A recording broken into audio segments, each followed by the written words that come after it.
There you go. That way you can see me better. So on our friend here, what I'm looking at when I'm looking at skin tone is even though, yeah, he's basic, he's one skin tone, but it changes as the face curves or sticks out or folds back. So this all changes and makes the face facial features kind of come forward or go backward. So look at just his forehead and look where my pencil is and how much lighter his skin is here compared to the skin just to the left and the right. So this right here would be shaded a lot lighter than this area right here. The bridge of his nose, same thing, super light because it's sticking out there. It's catching a lot of the sunlight or the lamplight, whatever is this light source, which makes the side of the nose just right next to it, right here, a much darker shade than this right here. The lower lip is going to stick out and it catches a ton of light. So this is always going to look a lot lighter than the upper lip and the skin just below it because this is sticking out, the lip is sticking out. It's going to cast a shadow on the chin. And he's got a beard, so his skin is actually darker down here. But the neck, look at how dark his neck is compared to even the skin just on his forehead or his cheeks. All right, same thing's happening on her face. Now you can see in this picture, the light source is coming from this direction. So because of that, it's casting a much darker shadow on the side of her face. Look at this line that's happening right along her nose here. This is because the nose is sticking up. So it's creating this shadow right here along the side of her eye and along the edge of her nose. This cheek is much darker than this cheek. And shadow is being cast on this side of her neck and on her underneath her chin. It's much darker than the skin right above it. So when you're looking in a mirror, you might want to actually manipulate the sunlight or the lamp or whatever light source you're using to draw yourself. See, if I hold my hand up, I have a lamp that's really close to me right now, and it's casting a really dramatic shadow. Different, like the skin right here where my pencil is, this is much lighter than the skin right here. So that helps me having this really bright light source really close to see these shadows cast along my face. So on a day like today, I could sit right next to the window and get a lot of really dramatic shadows on my face because the sun's so bright coming in that it would be giving me very, very bright highlights. So just pay attention to how the light's coming in. Like here, this light's coming from this direction, because it's casting a shadow along the side of his nose. And the skin changes color from one side of the face to the other.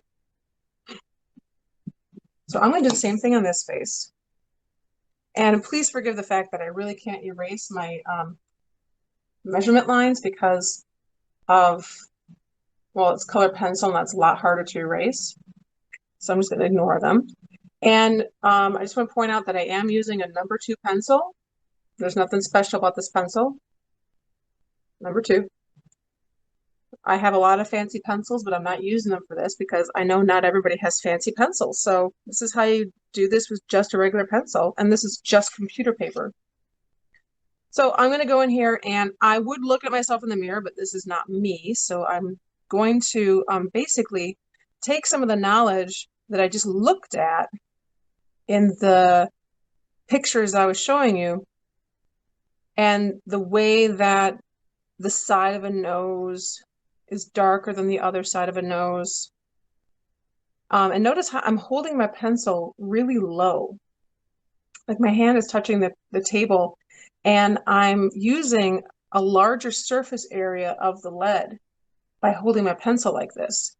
It makes shading go a lot faster instead of having to sit here and scratch tiny lines. If I use the edge of my pencil, I can get much larger areas shaded in much quicker.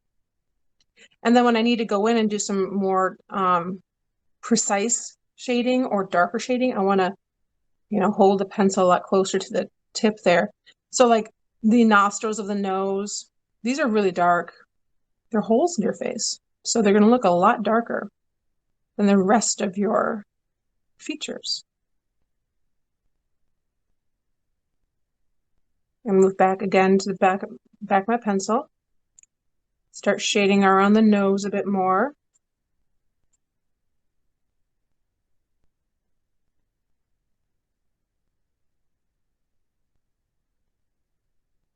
And I'm just going to do a little bit of shading on the face today.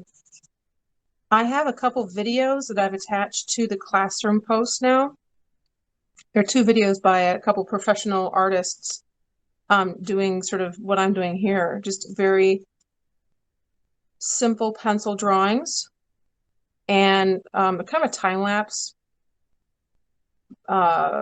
video of how to shade a face. So I'm just going to stop right there.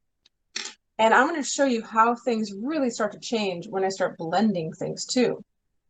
So I love blending, especially on the face, because the skin is really smooth. So you don't always have to do this, but I think it looks really nice when you do. I'm going to start blending this out, but I'm not going to use my fingers because I don't want to get dirty. Also, you have oil on your skin. And if I continuously touch my paper and smoothing things out, I'm going to deposit oils on my paper. And over time, you actually create a barrier that your pencil can't really get into anymore. So you try to make a drawing darker and you can't because there's a layer of oil in the way. So instead, I use Q-tips. These are so cheap. Everybody's got them lying around somewhere. If not, the dollar store definitely has them. And I use this to gently smear and smooth out my shading. Look at how nice that works. Oh, it's magic. It's really cool how quickly it can start changing your drawing. Now let's say you don't have any Q-tips lying around. I can use regular Kleenex. And you can see I've used this previous classes. It's kind of dirty, but it'll still work. And I can use this instead. I'm just covering my finger and using this as a barrier.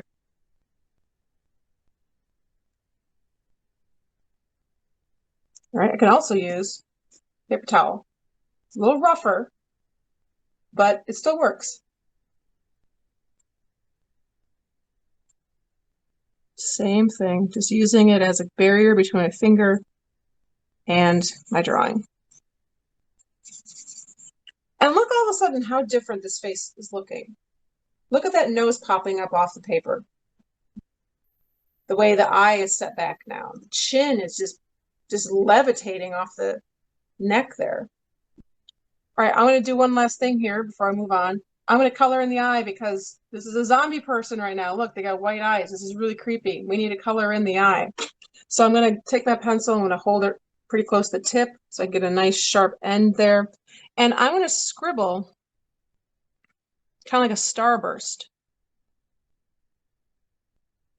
around the eye. And I'm doing this because if you look really closely at your eye, and if you can see it, the detail, it's actually like a bunch of stripes that are kind of radiating out from the center.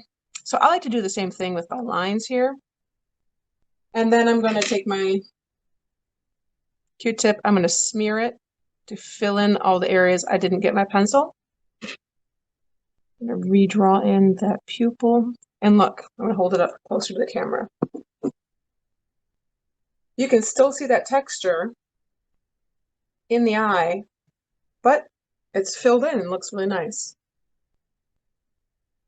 Right? So I would actually shade everything. I'd go in here and I'd do a very light shading on this, much like this student did here. So this is a student's work from a couple years ago that I saved. They didn't want it. But you can look at the hair. Look at that great texture they have in the hair. And the way the shading's done so that their eyes are set back, the nose is coming off the paper, their cheeks look round, going back towards the ears, the chin is coming off the paper. And that's all done by adding a little bit of darker shadows in strategic places around the face. I'm going to talk about hair now and how to draw different styles of hair. What I like to do for this, I'm going to show you. I'm going to do a couple different.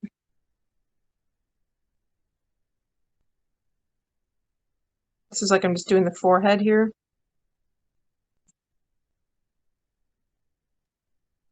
That would be the eyebrow. All right, so this is just a basic head. I've got a bunch of different ways to draw hair. Let's say you have straight hair. Pretend you have a brush in your hand. How would you brush your hair if you were brushing it in the morning? That's what your hand should do with your pencil. So if I was going to brush my hair like this in the morning, I would do the same thing with my pencil. And I'd follow, I'd see, is it sweeping across my forehead? How long does it go along the side of my face? Is it covering my ear? And I would keep making these very long marks. And then I take my tissue or my paper towel and I come in here and I just do a very light smear. And what that'll do is like kind of fill in the areas that I didn't get my pencil. And it'll make it look more full and dark. And I can go back over this if I want to and add some more lines or make it darker in some areas. Again, you have to look at your own hair in the mirror to see what it's doing. If you have short hair, that's also straight. This is what the student did, whose piece I just showed you. So he has a bunch of marks, like a bunch of really short dashes. And depending on your hairstyle, is it sticking up? Is it kind of lying flat? Is it falling forward over your forehead a little bit? Or is it coming straight off your hairline? You have to pay attention to your own hairstyle. And again, I'm just putting in a bunch of lines, a bunch of really short dashes. And once I've filled in a big area, take my tissue again and do a little smear to darken it in a little bit. And it'll still have that texture there, but it looks more full. You can, like I said, you can keep adding to it if it's not dark enough, or if it looks weird, you just keep adding to it. All right, let's do curly hair.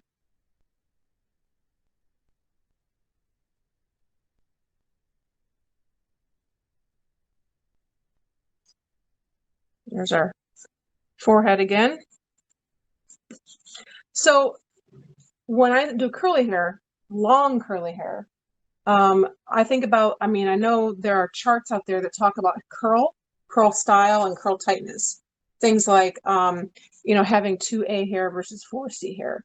If you know what I'm talking about, then start thinking about drawing that shape of your curl. So if you have long waves like this, that's what you draw. If your hair is a little bit more tighter, if your hair is really curly, if your hair is super curly, these are all different types of curl style and intensity of curl.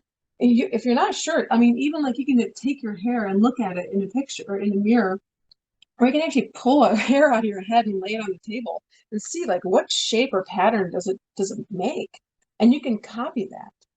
And just by putting in, grabbing whatever it is, like let's say this is your hair, this is the way your hair curls, then you draw that over and over and over again, just like what I did with this. So if you have maybe like a side part,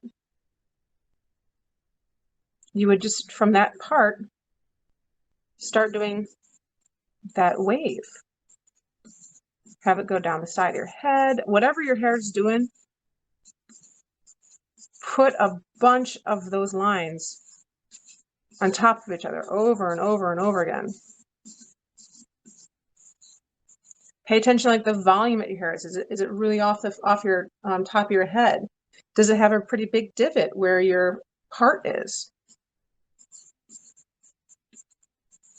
And once I have a bunch of these lines going down my face, again, grab my tissue, smear it around just a little bit, and it'll start making it look darker, but not getting rid of that texture. That texture is still there.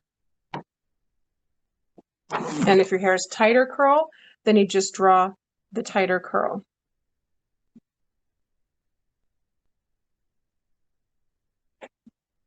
And again, you'd smear it when you're all done. Let's talk about shorter textured hair. Oops. So if you have a shorter hairstyle and it has some texture to it, I'm scribbling. That's all I'm doing up here. So I'm going to take my pencil, I'm going to get nice and sharp, and I'm just going to scribble.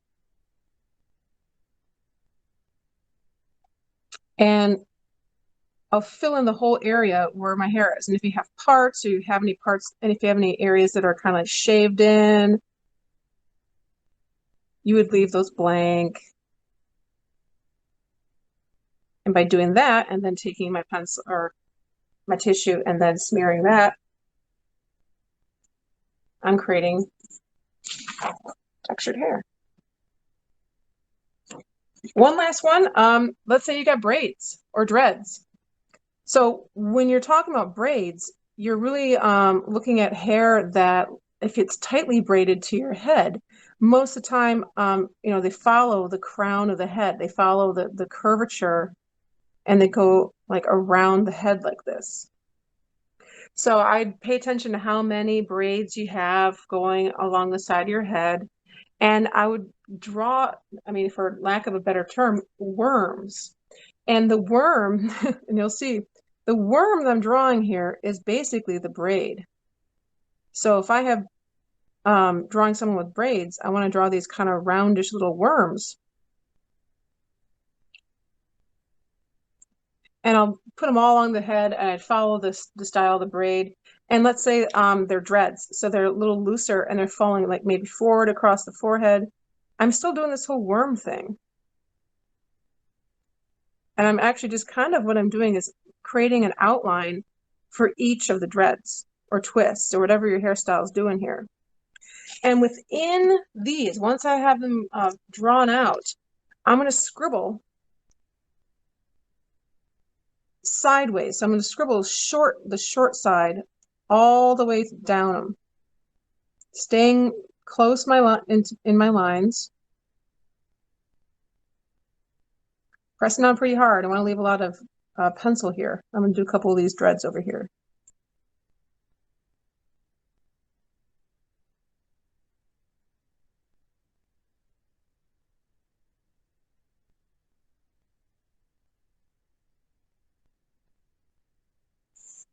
Okay, once I've done that, get my trusty tissue out and I smear.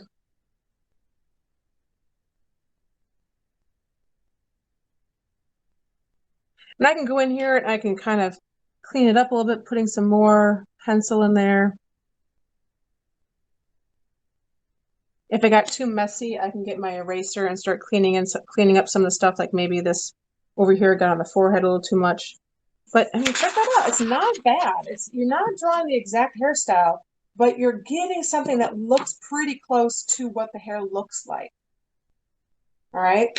So this is it's kind of an illusion, right? This is an illusion of what the hairstyle is doing. So any one of these techniques I've shown you works pretty darn well for that hairstyle, or for that hair texture. And I mean, throw me a problem, actually. Basically, if you have a different hair texture style you want me to show you, I will definitely help you out with that. Stuff like if you have a bun, you're basically just drawing a ball on your head and you're shading that in. If you have a ponytail, it's not a ball, it's just going to be, if it's a really tall ponytail, it would come straight down because your hair is falling straight down. There's a whole lot we can do with this. And you can look at a ton of videos out there about how to draw hair. There are so many people that are obsessed with drawing hair. You'll find a ton of videos out there that can help you if you are stuck. Last thing I'm going to show you today is glasses. And a lot of people wear glasses, so I want to make sure I get you. One of the cool things about glasses, depending on if you draw your face big enough, you could potentially take your glasses and actually place them right on the drawing and trace them. Because if you think about it, the glasses are a flat surface. This is flat. So you're sticking a flat thing on a rounded surface. It looks just like this. So if this is the right size, go ahead and take them off and trace them. It works really good. It's kind of like cheating, but it works perfectly. But let's say you have a drawing that was just a little too small and the glasses wouldn't really fit. It's ridiculous. But let's say your glasses wouldn't actually fit on the drawing. Well, then what we do is when you look at yourself in the mirror, what you're paying attention to is how the glasses are crossing your face and where they're crossing. So if you look at his glasses, the top part of the glasses touch just the top lid of his eye. They come out just into the very side part of his face. So look how close that is to the side of his face right here. I'm looking. They come really far down his cheeks. Look, his glasses are almost as long as his nose. They come down really low. And then up here where the bridge of the glasses are, I'm also looking to see where they line up. Like they line up just underneath his eye.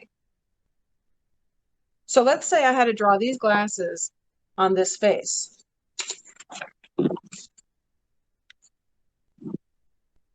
I'm going to transfer that information from here, from what would be my reflection, onto this face. So I would start to draw the drawing of the glasses at the top where they touch just above the eye. They go out to the very end of the face. And they curve down. There's a little divot right there. Down pretty low. I'm going to say right about there. I'm trying to copy that shape. Then they come up the nose to just below the lower part of the eye. So kind of like this. And in the middle, they kind of come down a little bit before they go off to the other side. And I do the same thing on this side. And now I just want to thicken these lines. I want to make this one a little bit bigger on top.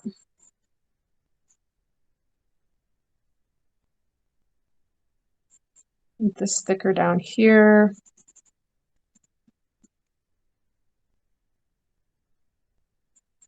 And I'd fill it in nice and dark because his glasses are black. Unlike my clear ones here, I wouldn't shade these in as dark as I'm shading these.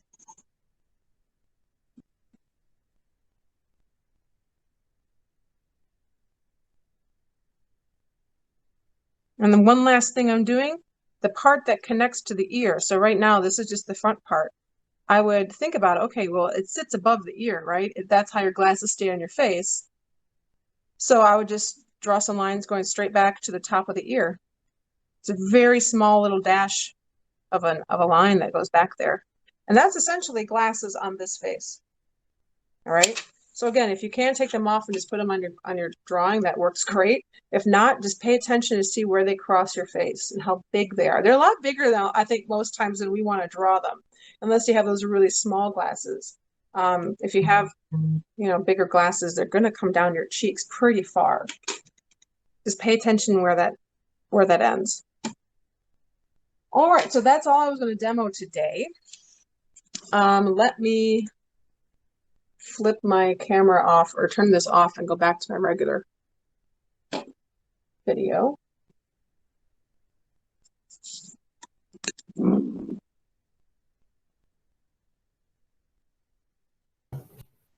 Okay. So I just want to come back to this screen. So the things I showed you today about hair, they are in the classroom folder. Let me get it open here.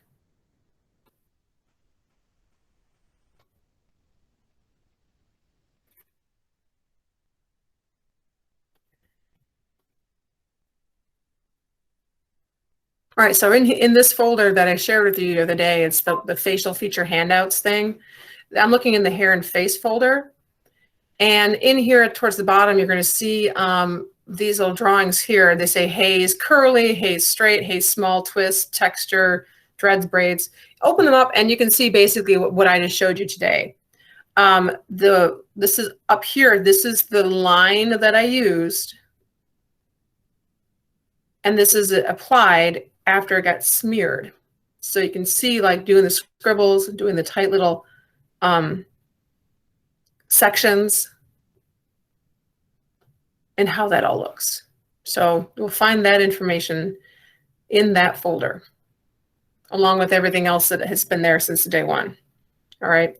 So one last thing I want to talk about. I know this is a challenging drawing. It's fun. I think it's really fun because I love drawing people. But I know that it's sort of frustrating because sometimes you look at it and you're like, it doesn't look like me. It might not. It's okay. If it doesn't look like you, maybe it looks like a cousin twice removed or something. This is something that if you want to be better at it, you're going to have to practice. And even if you practice, I'm going to show you a drawing I did years ago. You still can screw it up if you forget to do things. Like this is an alien version of me.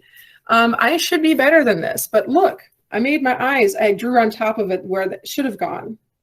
I drew my eyes way too high.